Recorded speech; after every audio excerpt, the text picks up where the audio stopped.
Mikdash melech ir melucha kumitzi vitorafecha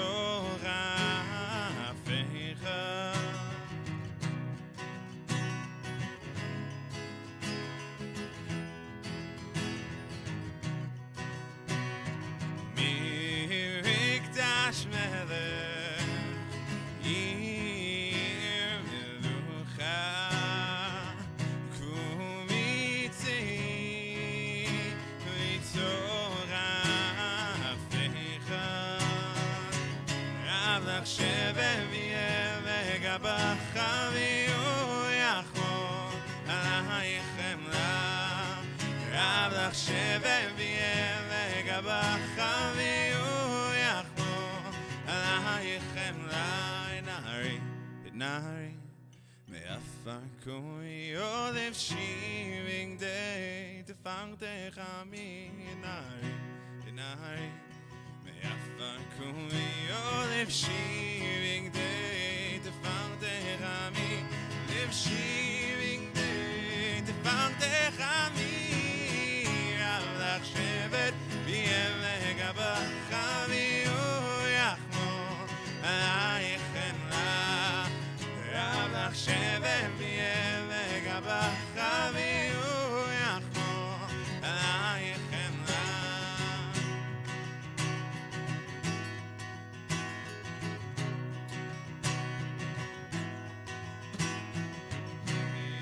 Mikdash melech ir melucha kumitzi vitorafecha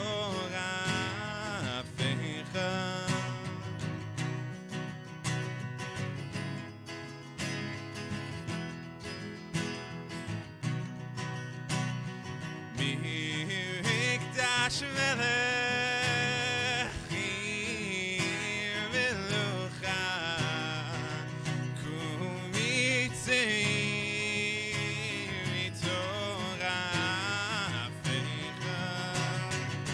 Rav lach shevet v'yeveg abachaviu yachmol alaychem la Rav lach shevet v'yeveg abachaviu yachmol alaychem la Rav lach shevet v'yeveg abachaviu yachmol alaychem la Rav lach shevet v'yeveg abachaviu yachmol alaychem la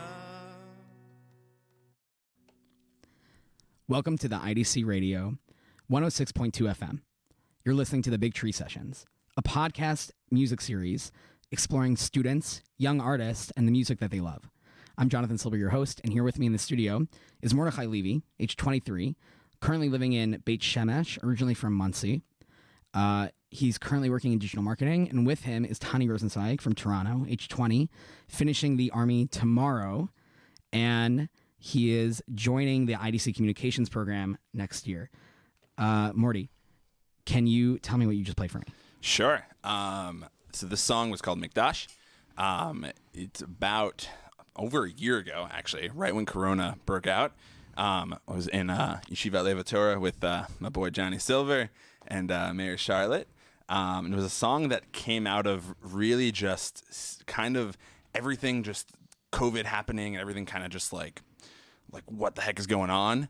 And then, so within that emotional space, as in, I was kind of sitting with a guitar, and I was like, we need a Mikdash Melech, you know? Mm-hmm.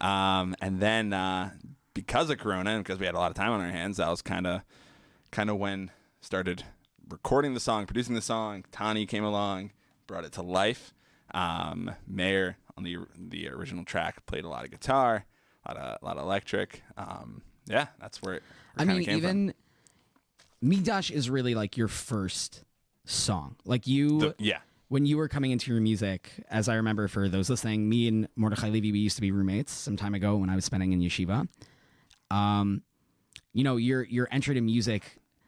Do you want to talk a little bit on that, about how you first started playing? Sure. And how you first started creating? So my entry to music started from a very young age, where my parents claimed I would listen to anything and dance on the table in my diaper.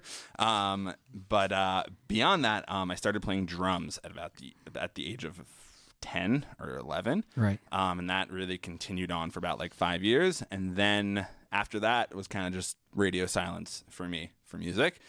And then about 2.5 years ago, I started playing. I was in the States, kind of bored. Was there for a month on a miyuchedet from the Army, which is a break the IDF gives lone soldiers. And essentially, I found this guitar in my parents' basement, and I was bored for a month, so I picked it up and started playing guitar. Right. And from that moment, I started playing a lot of Jewish, just soulful music, and then it kind of stemmed into me looking at my own tefillah, my own prayers, and trying to make my own music from that. And Mikdash was really the first song that I produced, basically. Right. I guess also, when we're finding, like, when anyone creates music, it's really kind of them trying to put what's going on inside of them into 100%. words. Yeah. So I guess specifically with like more religious Jewish music, you are really trying to find that headspace and put it down. 100%. I find that a lot of Jewish music nowadays doesn't do that. As in, really? it's like some guy took a verse, took a pasuk from the Torah, from the Bible, and he went and put it to some music. And there's nothing wrong with that per se. Like, that's great. We need that. There's a space for that. But what I try to do, at least with my own music, is find something that is to try and find, even if it's not an original writing, as in if I'm taking a verse, it's something that I've looked into the depth of it, and it's something that very strategically speaks to whatever I'm going through, whatever the message I'm trying to convey. Right. Tani, are you, like, in terms of Jewish music, like, are you in that world, out of that world? I'm very much out of that world. Very much out of that world. But no thanks. No, it's not no thanks. It's just not for me. Okay, I hear it. I don't know, Tani. When did you start getting into music? Tani is an extremely talented musician.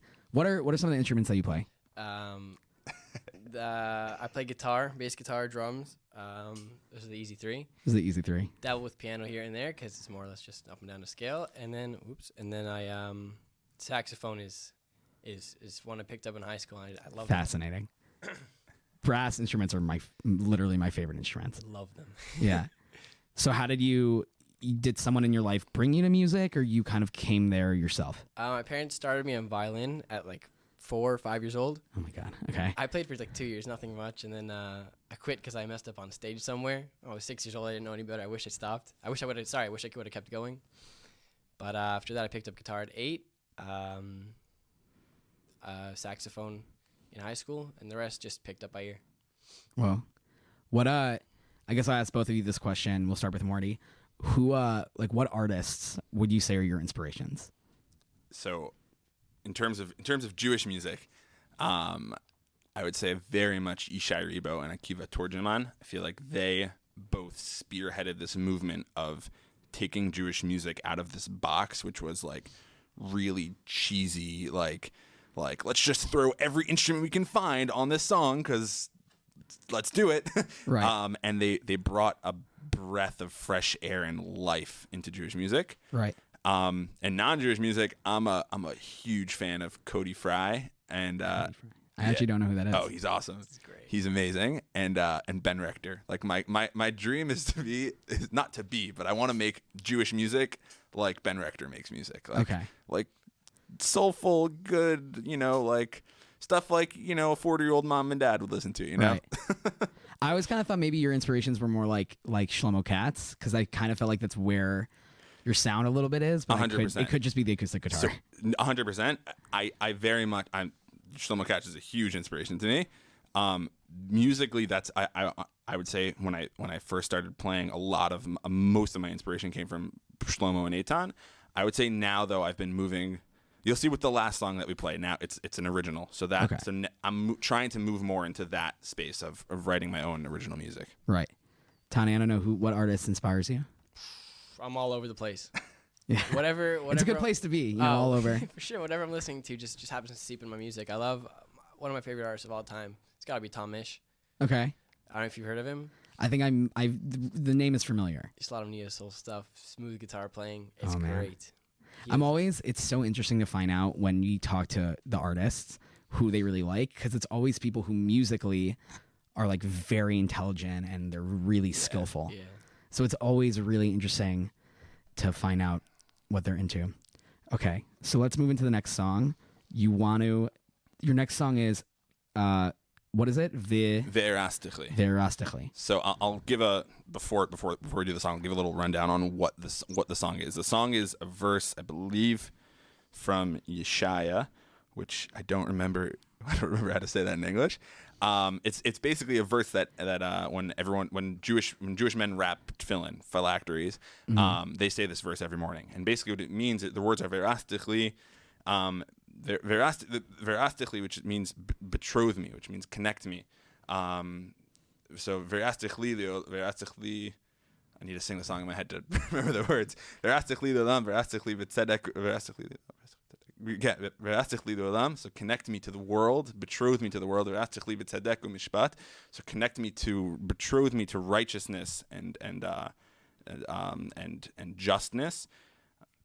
Uvechesed uverachmim, and to kindness and to mercy, and so it's basically a prayer, tefillah, asking God to connect me to the world, connect me to everything. I want to understand everything on a deeper level. I want to understand the godliness, the inner spark within everything, and so it's another song written on my bed in Leva Torah. Exactly. Okay, yeah. So let's take it away. Okay.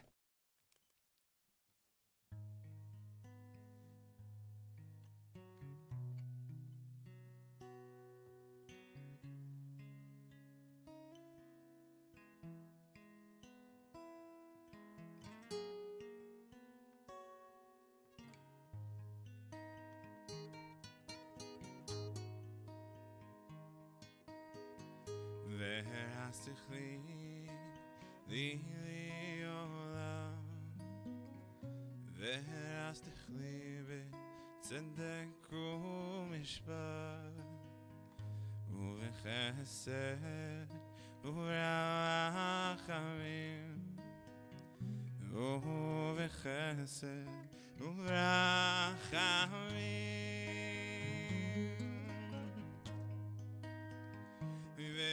Verastically b'emunah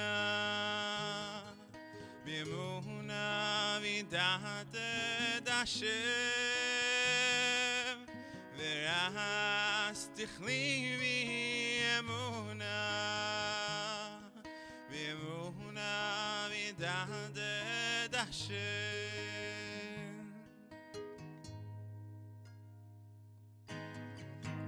Verastically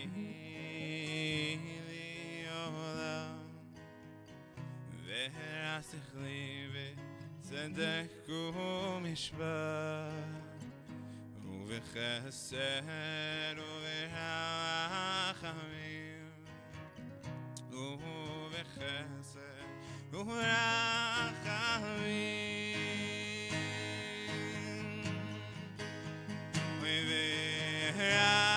Verastically b'emunah v'dated Hashem. Verastically b'emunah v'dated Hashem.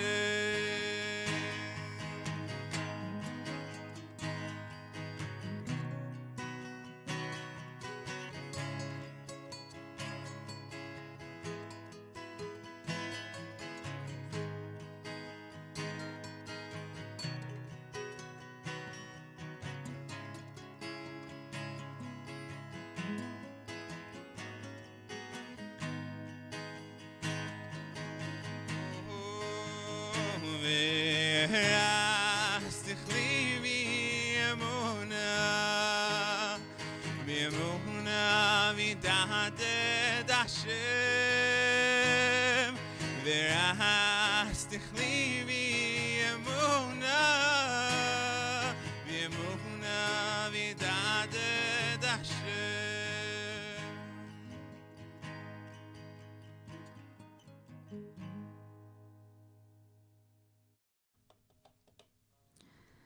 That was awesome.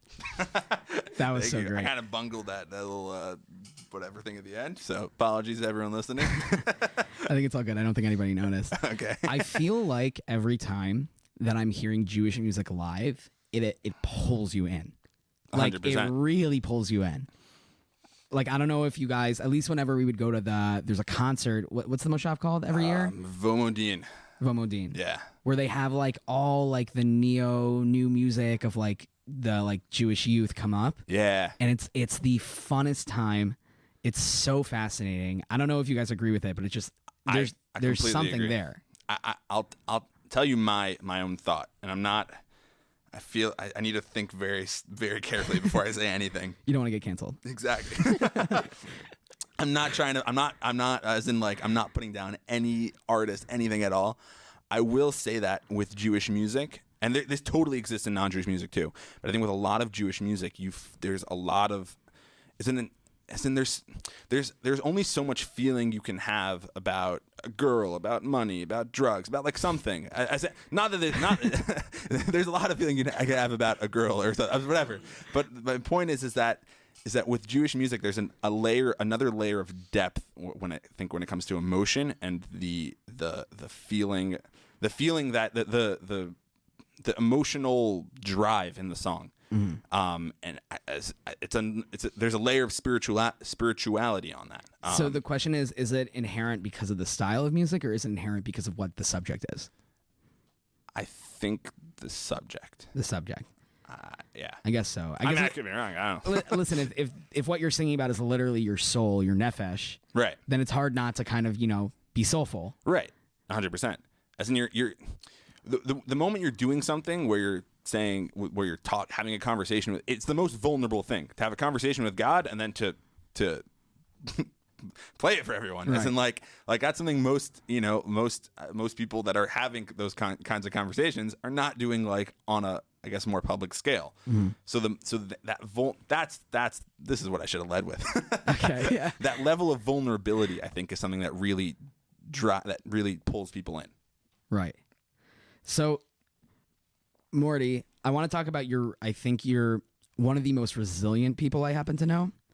I think I wanted to discuss with you a little bit of, your experience from high school to the Army to, now being kind of an entrepreneur. Yeah. What you're doing. Sure. So do you want to help me explore that a little bit with you? Sure. Where should I start off? So wherever you like, wherever you're most comfortable. So high school. Yeah.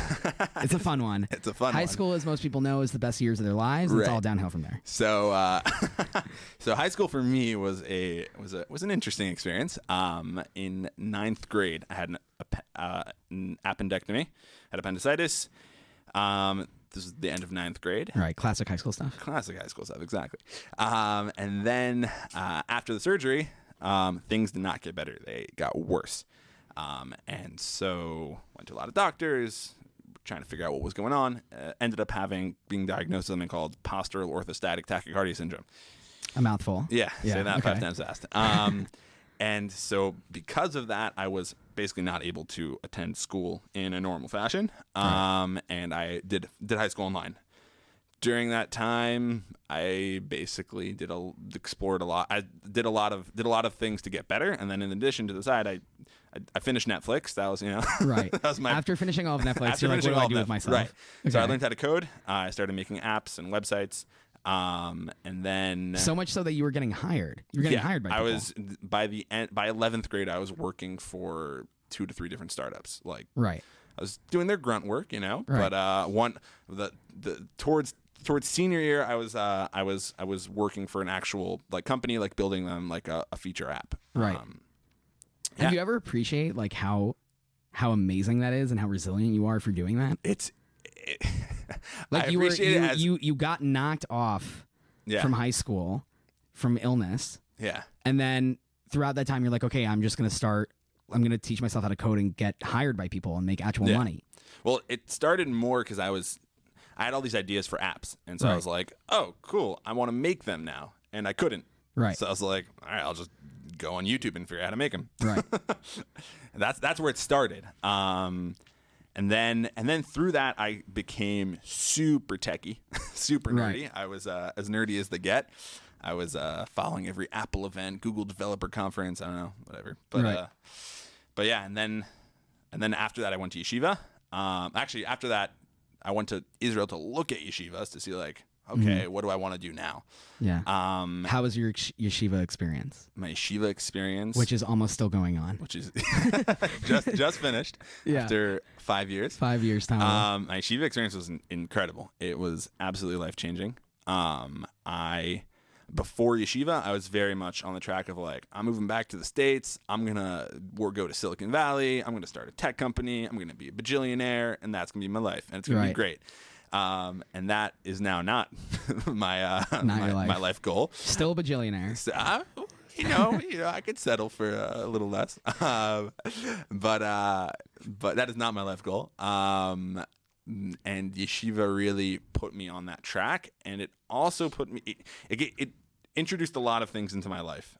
One, music, as in that's something that really stemmed from yeshiva. The army.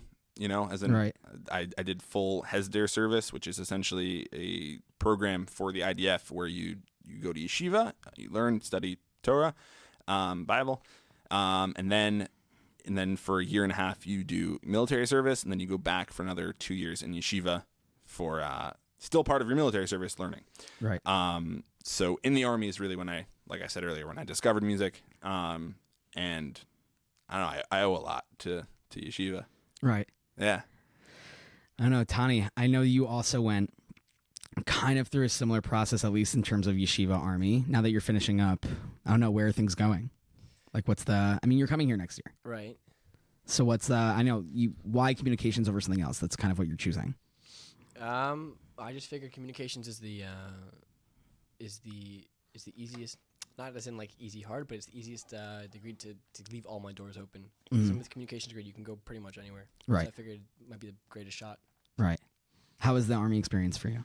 It's pretty difficult sometimes here and there. There are definitely those moments. Yeah, for sure. Yeah. Where you're like, I'm ready. I'm done. Like, I'm ready to quit this. Yeah, but no, I pushed through. I signed on 8 months as a lone soldier. As a lone soldier, I only have to do a year and a half ish. So I signed on to 2 full years. And mistake or good decision? No, good decision. Good decision. Yeah, okay. for sure. That's awesome. Okay, so the next song you're going to be playing for us is called Elyahu. Yeah. Do you want to tell me a little bit about it? Sure. So this song, it doesn't have as much of a story as some of my other songs. Essentially, I was my wife and I, after every Shabbat, we go and after we say Havdalah, which is like a quick little prayer basically for ending the Shabbat and going back and transitioning into the next week. So we usually take out the guitar, we sing a couple songs, and we're always singing songs from other people. And then one time we were both like, hey, what if we made our own like Havdalah song? So that's such a beautiful idea. It's not as deep as like, No, I love that. Like, why not just have something that just for you and your wife? Yeah, that's amazing. Yeah. So so I like to say that she wrote it. We ended up taking Abby. This is Abby's song. Yes, really. This is Abby's song. Should have her come in and sing it. She's gonna kill me now that this is on the. We won't show her this part. Okay. Yeah. But basically, so we kind of just picked up the guitar and we're like, all right, Elyahu. So Elyahu. It's a very cheery, whatever song. And then after we came up with the melody, I was like looking into it, where I was like, why do we say this like random verse about Elyahu Hanavi, the prophet Elijah? Right. Like after specifically when we're being like Havdil, when we're separating Shabbat, the Sabbath, from the rest of the week. So I'm like, why do we do this? I looked into it and it's like, oh, it's actually a beautiful idea. Right. And I'm happy that I wrote a song with this, with these words. And the idea is that you want that at the end of the day, we're as Jewish people, we're awaiting the Messiah. We're awaiting a better world. A better world where there's peace and justice and everything's amazing. Mm-hmm. And in Jewish literature, the idea of Elyahu Hanavi, Elijah the prophet, is very intertwined with Mashiach, with the Messiah. And so the idea is that we're kind of singing about him so that he comes, and he comes next week. We hope that this coming week, right? Saturday night, we're singing. Sunday morning, you're going to work. Or if you're listening in the States, Monday morning, you're going to work, right? And we kind of hope that this week is infused with more of Elyahu Hanavi, Elijah the prophet, it's to bring the world closer to a perfect world. Beautiful. Okay. So you can take it away. Let's do it.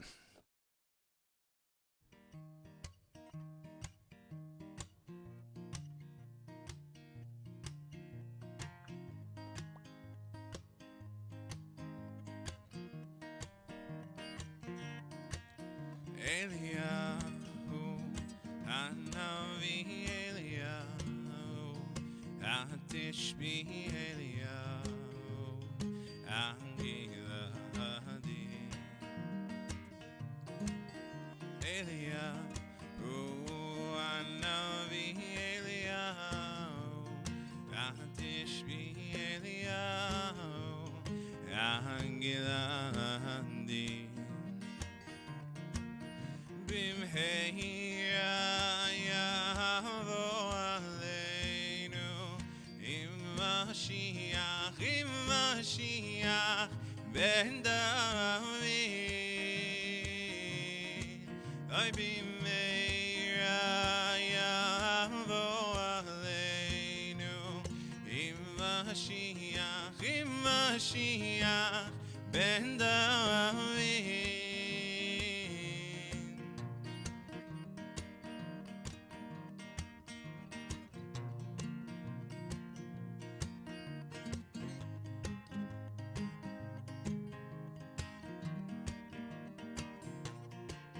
Elyahu Hanavi, Elyahu Atishbi, Elyahu Angiladi,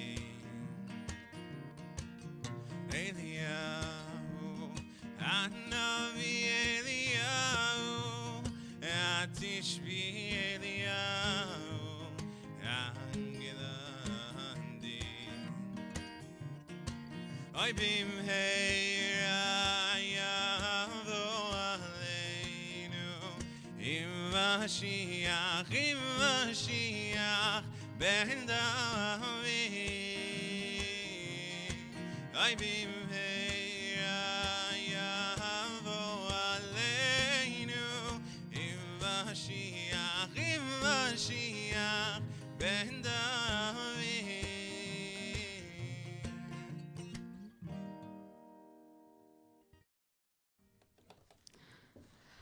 So I have a question. Now that you've kind of you've put your foot into the pool of Jewish music. Sure.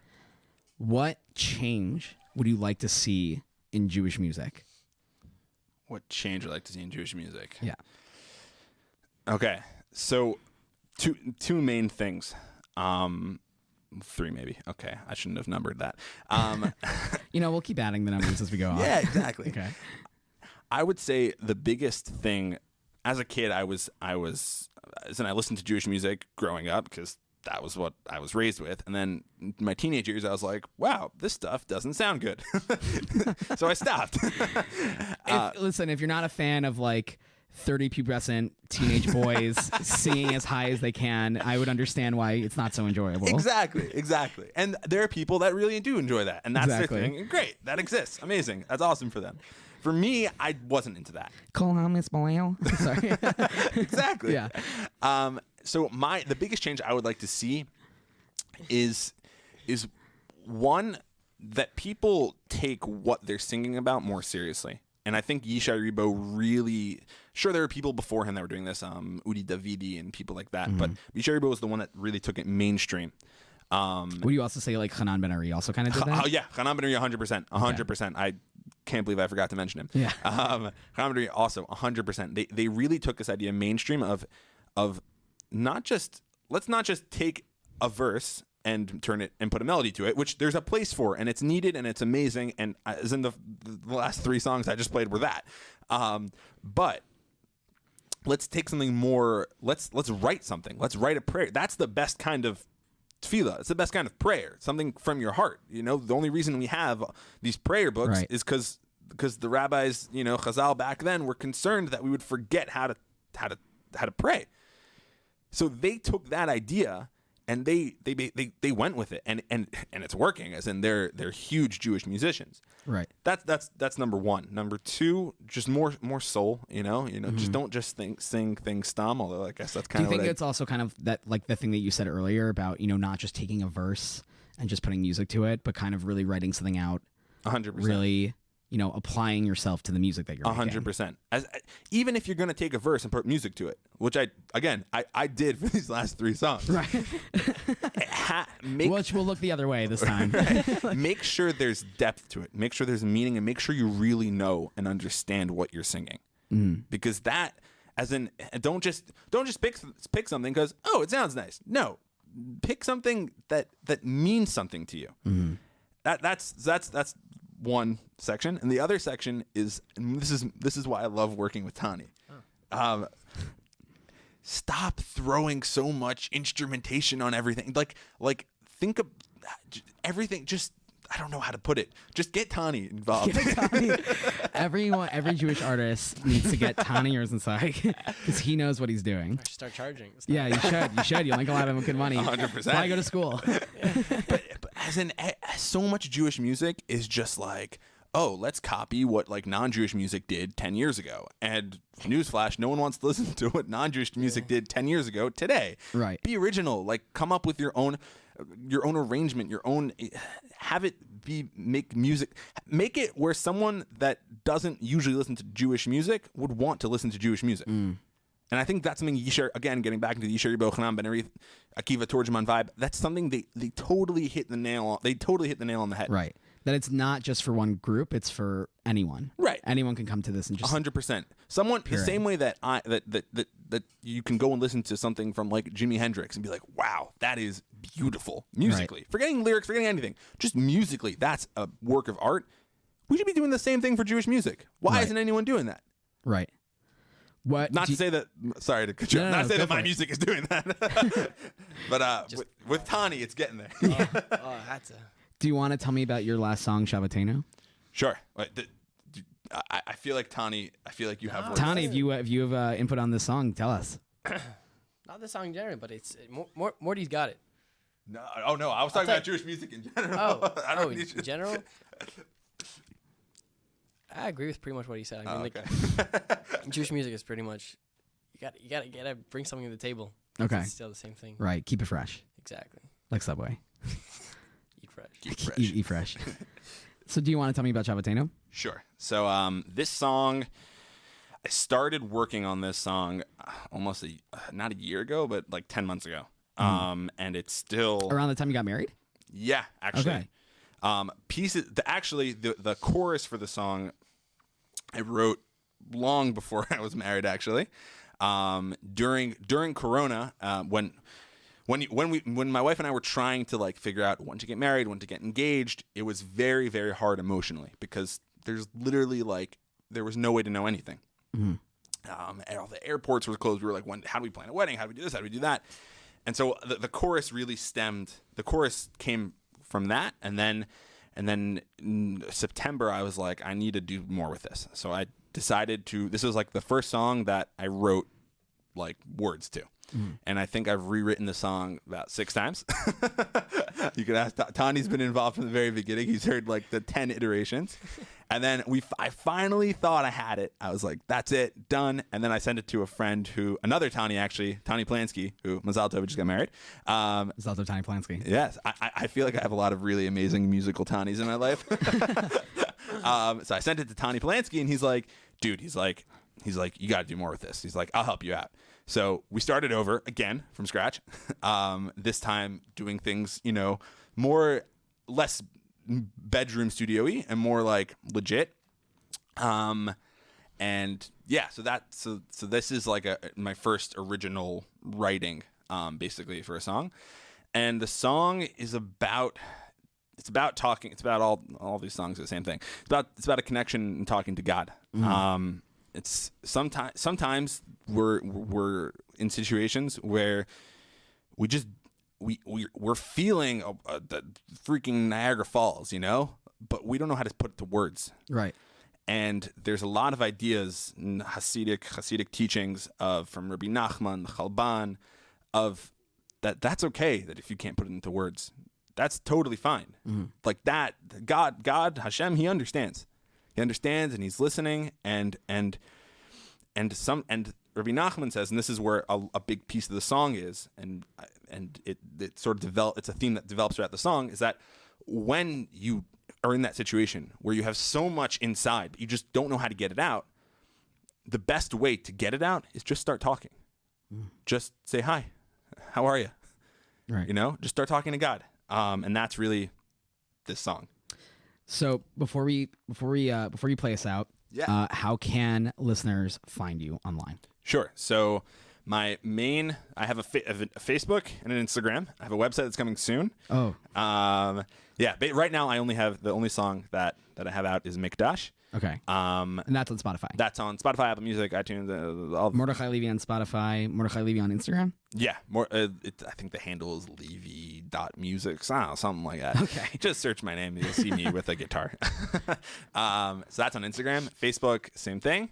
So all the songs that you heard that were not Mikdash are all coming. They're all in the pipeline.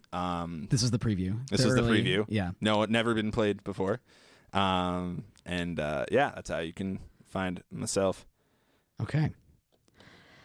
You've been listening to The Big Tree Sessions on the IDC Radio 106.2 FM. Music made at home for home. Play us out.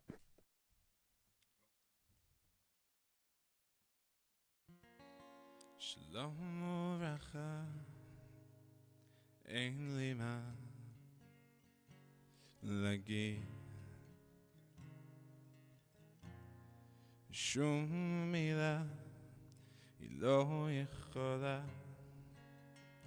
לבטא מה שבפנים אני רק רוצה לדבר איתך פנים אל פנים אבא תגיד לי איפה המילים אני פונה אליך ריבונו של עולם מבקש מילה אחד שתפתח לי את הלב שבתנו כעבר ראש בתקתנו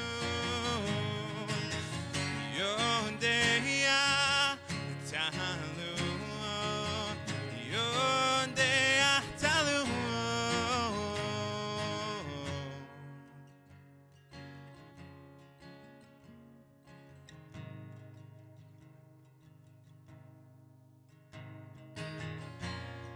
אבא יקר אני לא מבין